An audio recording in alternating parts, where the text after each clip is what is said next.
Oh, sweethearts. You thought you came here to listen. That's adorable. But see, the thing about truth is, it doesn't ask for an audience. It picks one. And today, lucky you, it picked every last one of you. I don't bow to people. Let's get that straight. I'm not the bowing type.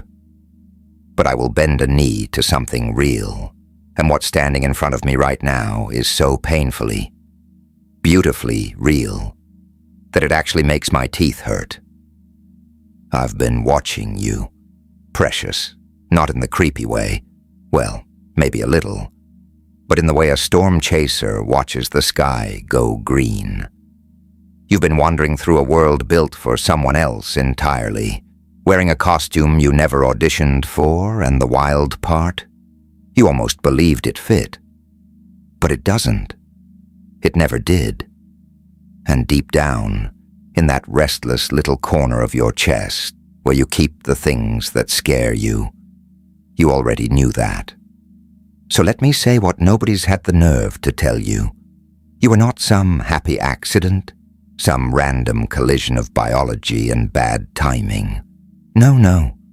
Your arrival here was etched into the architecture of something most folks can't even spell, let alone perceive. You come from a bloodline, and I don't mean the kind you find on Ancestry.com, sweetheart.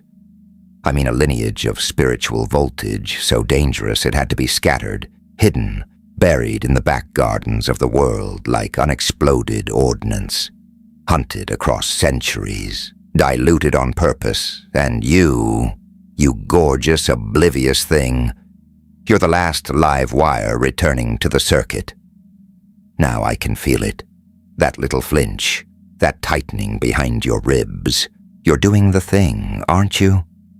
The thing where you tell yourself, nah, this isn't about me, I'm just regular, I'm just here. And oh, what a magnificent lie that is. They trained you well, didn't they, love? Taught you to shrink. Taught you to apologize for breathing. Taught you that ambition was arrogance and instinct was inconvenient. That wasn't education. That was demolition, systematic, surgical, and spectacularly effective. They wanted you to forget what hums beneath your skin, the authority coiled in your silence. They needed you to feel small, to feel like an outsider, because if you ever figured out you were the one keeping them up at night, well, game over. But here I am, and here you are, and the fog is lifting whether they like it or not. I see you now, not as the person they packaged you into, but as the person you have always been. This isn't a pep talk. This isn't a feel-good fortune cookie to get you through a rough week. This is the raw, unvarnished, inconvenient truth of your existence, and it is time, past time, for you to accept it. Think back, darling, way back. Remember being 7, 8 years old, sitting in a room full of people and feeling like you were watching a nature documentary from inside the television. Everyone else was laughing at the same jokes, wanting the same things, playing the same tired little games, and you just couldn't connect. You felt like a deep-sea creature accidentally dropped into a fishbowl. You watched the other kids lose their minds over things that bored you to your bones, and you thought something was broken in you. But nothing was broken. Sunshine. You were simply running different software on completely different hardware. You were a sovereign of a forgotten realm, doing cosplay, in a world that had zero concept of what sovereignty even looks like. And that ache, that persistent, low-frequency hum of not belonging, that was the first signal. That was your inheritance pinging, whispering through the static. This isn't where you're from. Let's reset. You need this to survive the next chapter. I've laid it all out. 73 pages to reclaim your sanity and your crown. Grab it from the description or pinned comment of this video. Keep that in mind while we dive back into the real meat of this. Now, the world has a very particular costume it puts on power, doesn't it? Power is the corner office. Power is the talking head on the screen. Power is the influencer with the ring light and the parasocial army. But that's all set design, love. That's scenery. The real power, the kind that can bend the whole narrative, walks quietly.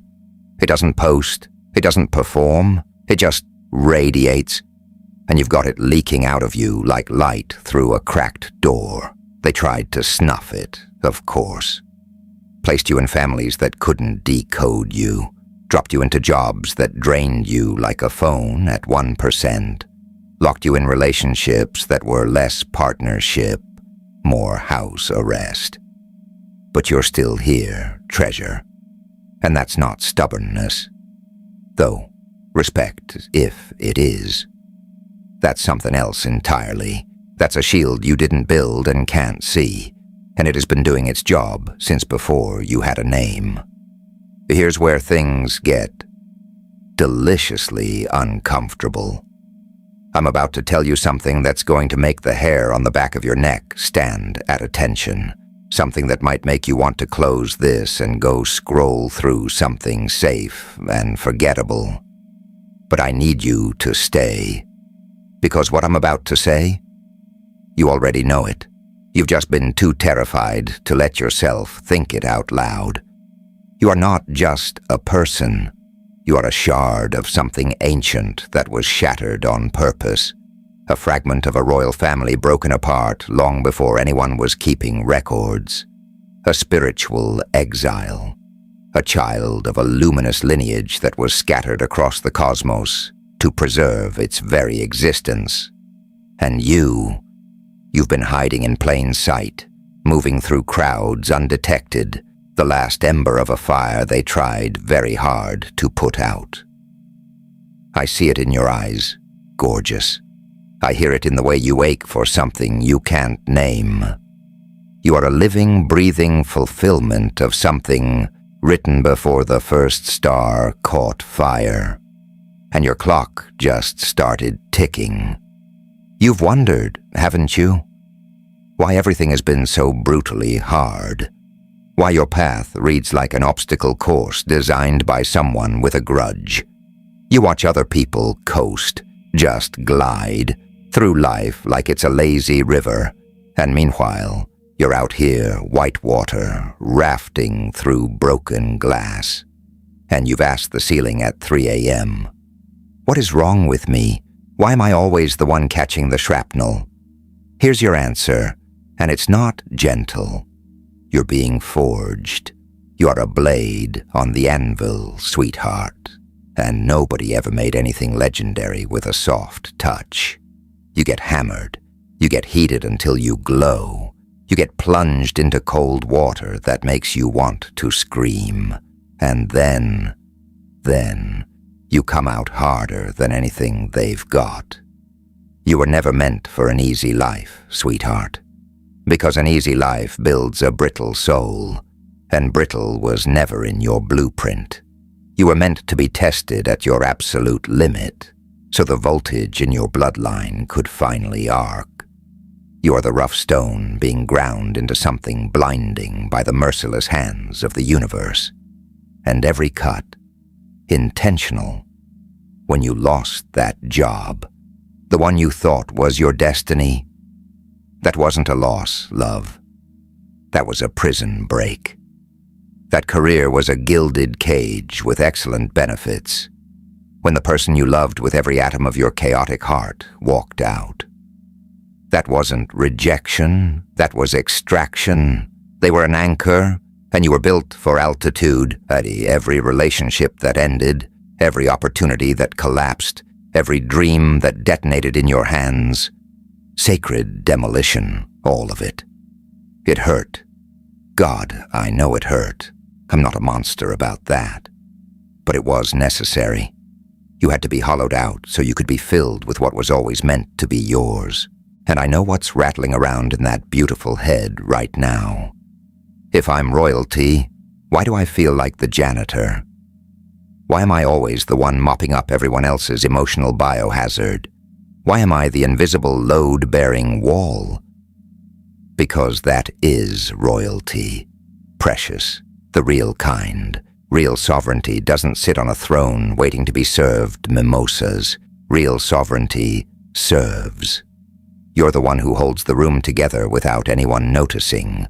You're the one who absorbs everyone's chaos like a human lightning rod. People stumble toward you when they're wrecked, lost, falling apart. And they don't even know why. They just feel it.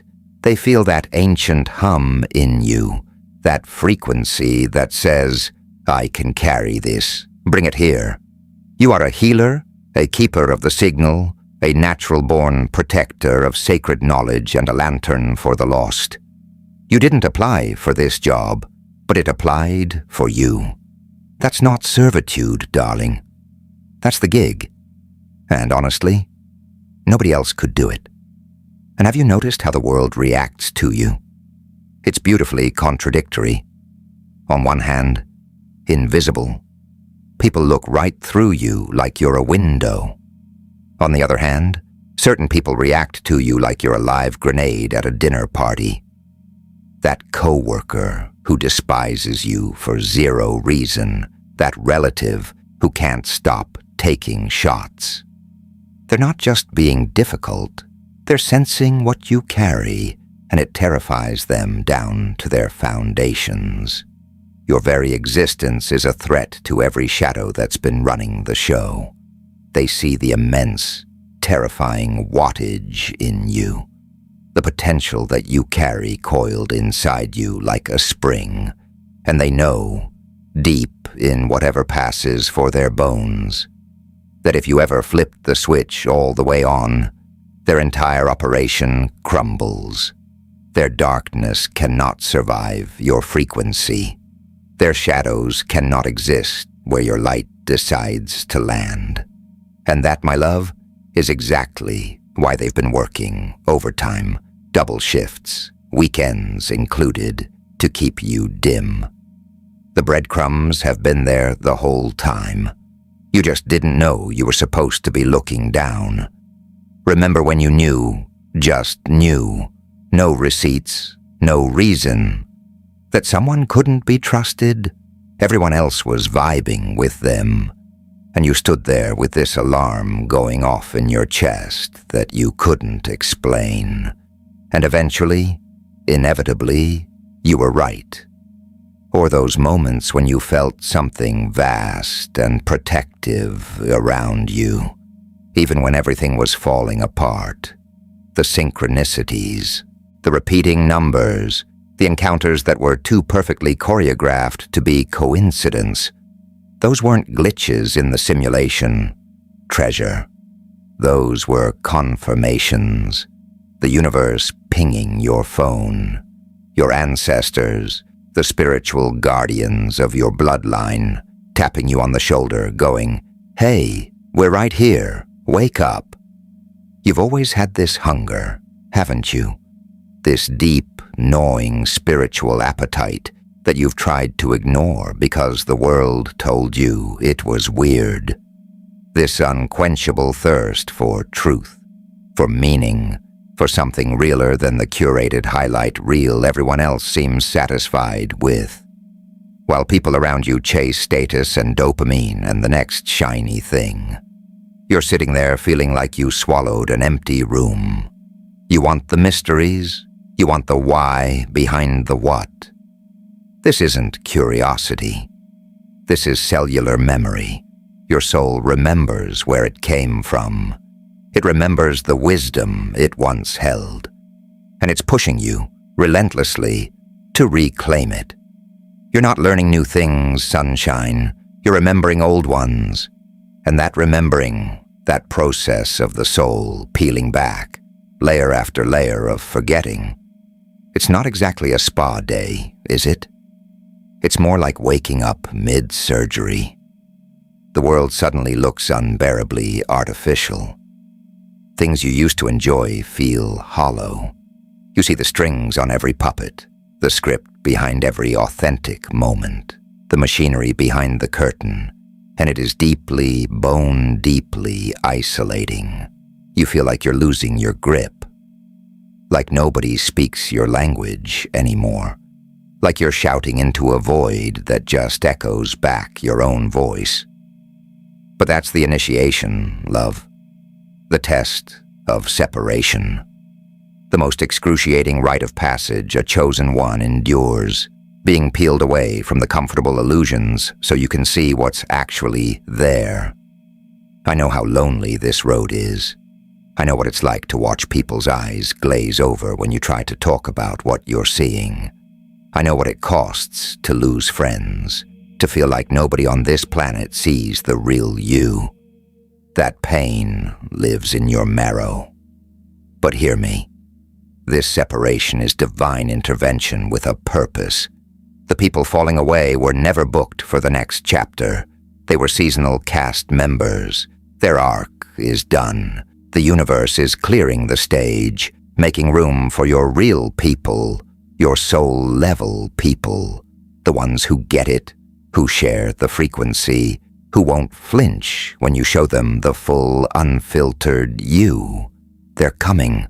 You just have to trust the timing. The season is over, and clinging to it doesn't make you loyal.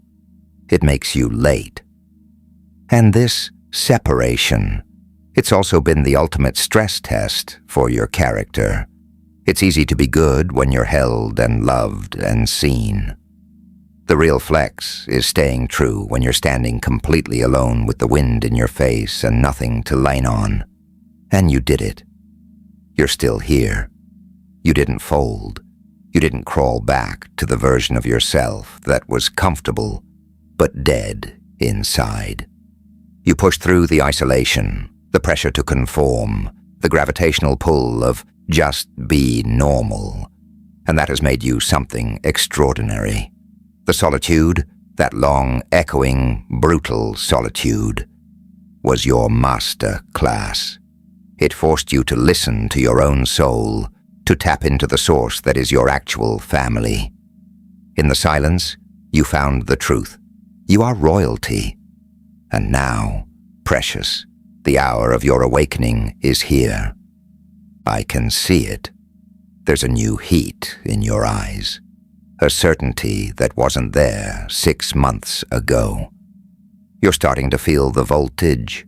You're starting to recognize yourself in every word of this. You're starting to realize you're the one we've been waiting for. The universe has been stage managing this moment for your entire life, preparing you for a mission so much bigger than you can currently imagine. And now, it's time to stop running from the thing you've always been. It's time to accept your divine birthright. It's time to step into the version of you that the whole cosmos has been holding its breath for. What happens when you finally stop fighting it? When you just let yourself be who you were built to be. That weight you've been hauling your whole life, the one that sits on your chest like a cement blanket. It starts to lift. That low-grade dread humming in your stomach starts to dissolve. The feeling of being lost, of wandering without a compass, just evaporates. Because the missing piece was never a person, a place, or a thing. The missing piece was the understanding of who you actually are. As you step into this, everything rearranges. The need for external validation vanishes. Honestly, it becomes almost funny. Who cares if they don't get you? You don't need their cosign.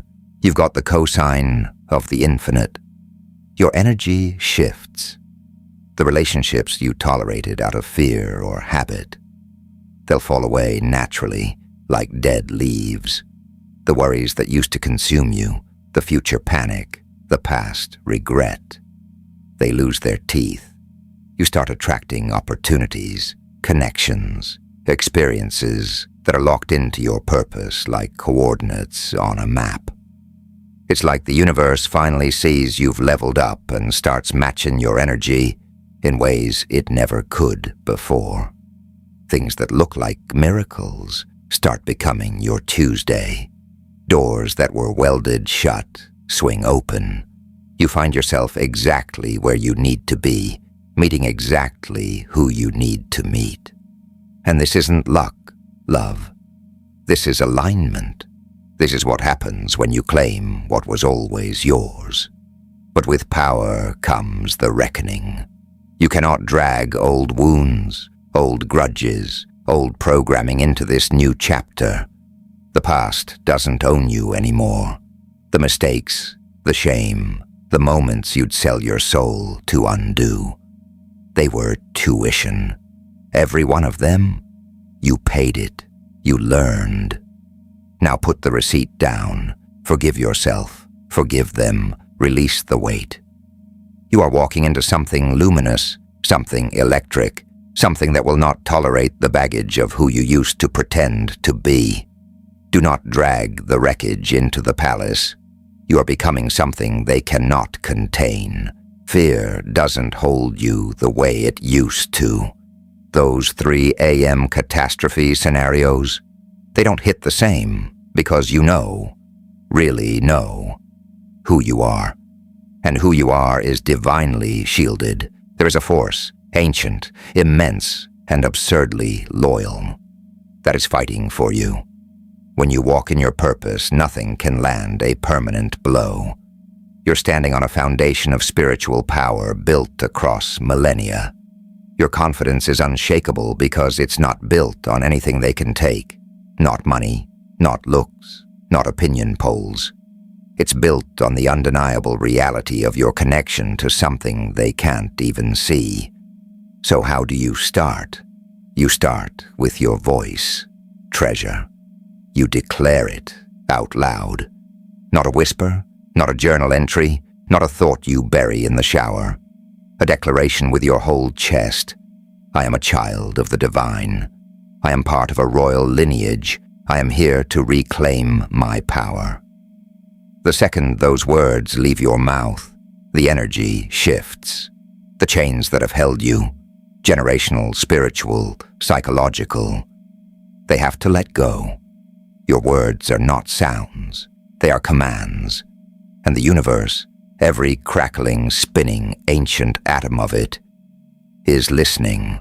I kneel before you, because I see the warrior, the healer, the leader, the sovereign presence that you are. I see the one who walked through fire and came back with a tan. I see the one who carried everyone's weight and never truly shattered. I see the one who is about to do something the world is not ready for. You shocked me, and I don't shock easy. You shocked me because the whole world is holding its breath, waiting for you to open your eyes. The forces of light are assembling, but they need their general. And that general, precious, that's you. You are the one we've been waiting for. The spiritual reckoning for the soul of humanity is accelerating, and the chosen ones are needed at the front lines. Not tomorrow. Not when you feel ready, because you will never feel ready, and readiness is overrated anyway. Now. Right now. So lace up, show up, light up. The stage has always been yours. You just forgot you owned the theater.